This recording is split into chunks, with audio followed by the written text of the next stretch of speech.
Nah, sekarang saya sedang berada di depan Fakultas Dakwah dan Ilmu Komunikasi, yang dimana saya akan melaporkan tentang bagaimana sih tanggapan mahasiswa tentang tingginya UKT di Fakultas Dakwah dan Ilmu Komunikasi.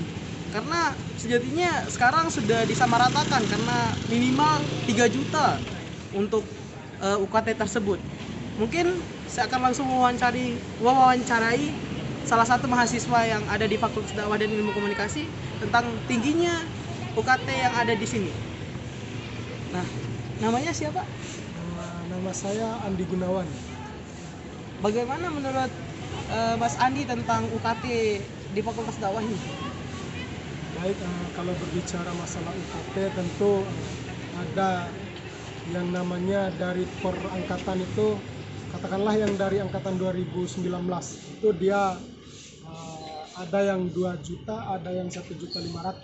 Namun berbeda konteksnya dengan yang sekarang.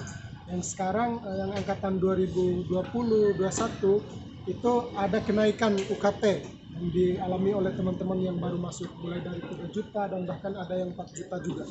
Jadi tentu hal demikian akan cenderung lebih kepada bagaimana keberlanjutan mahasiswa. Keberlanjutan dalam artian mahasiswa yang kiranya dari golongan ekonomi keluarganya yang kurang, jadi kadang dia berpikir bahwa untuk melanjutkan kuliah tersebut ya masih mikir untuk melanjutkan ke semester-semester selanjutnya karena dari mahalnya UKT dan lain sebagainya.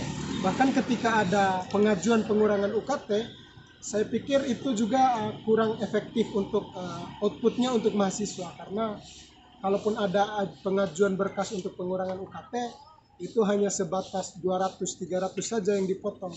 Tentu itu tidak efektif dengan ekonomi dari keluarga-keluarga yang rendah, penghasilan orang tuanya yang agak rendah.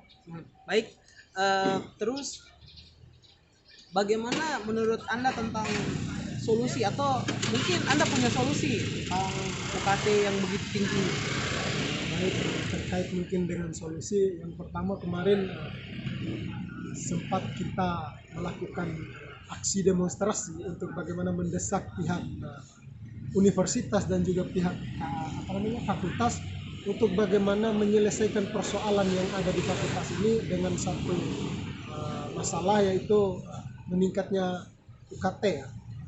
Terkait dengan solusinya, saya pikir solusinya cuma satu. Kalau solusinya dari mahasiswa itu ya hanya tahu bagaimana UKT-nya turun dengan aksi dan lain sebagainya. Tapi kalau untuk yang melakukan eksekusi untuk penurunan UKT dan lain sebagainya, itu bukan gawainya mahasiswa, bukan kerjaannya mahasiswa, tapi melainkan orang-orang di dalam. Dan saya pikir itu akan menjadi bahan acuan juga untuk pengurus SEMA DEMA yang ada di fakultas itu, untuk menyampaikan kepada pihak yang ada di fakultas supaya bagaimana terrealisasikan apa yang menjadi pikiran dan keinginan daripada mahasiswa-mahasiswa yang ada di fakultas. Baik. Terima kasih banyak atas pendapatnya. Semoga nanti ke depannya dari pihak Fakultas Dakwah dan Ilmu Komunikasi mempertimbangkan lagi bagaimana kondisi dari mahasiswanya. Mungkin itu saja, kembali ke studio.